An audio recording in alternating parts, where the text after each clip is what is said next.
Here's the B7 chord. It can be quite tricky because we're using 4 fingers. You've got to press on hard with this one. Make sure your fingers are curled and that every note sounds nice and clear. We could liken this to a G chord.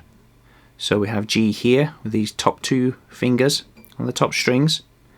If you've not seen the G video, you need to see that one. So what we do is move these 2 fingers down 1 string and this 3rd finger up 1 string, and we get that B7 shape. Of course, we need to move it down 1 fret because this would be the C7 version. And we've got a B here, a natural B in a C7 chord. So we've got a flattened 7th and a natural 7 in the same chord. If you're not sure about all this theory stuff, check out my theory video, that will help you a lot.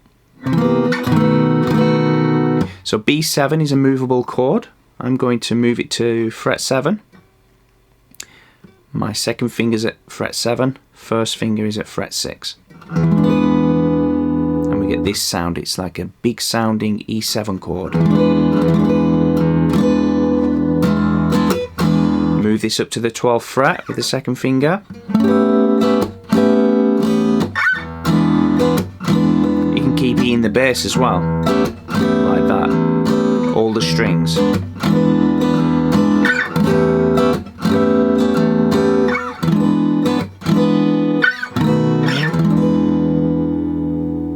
I hope that was helpful. It is a tough chord, so be patient, give yourself time. And if you're not in the Guitar Practice VIP group yet, get yourself in there where we'll be learning everything you need to know to advance your guitar playing.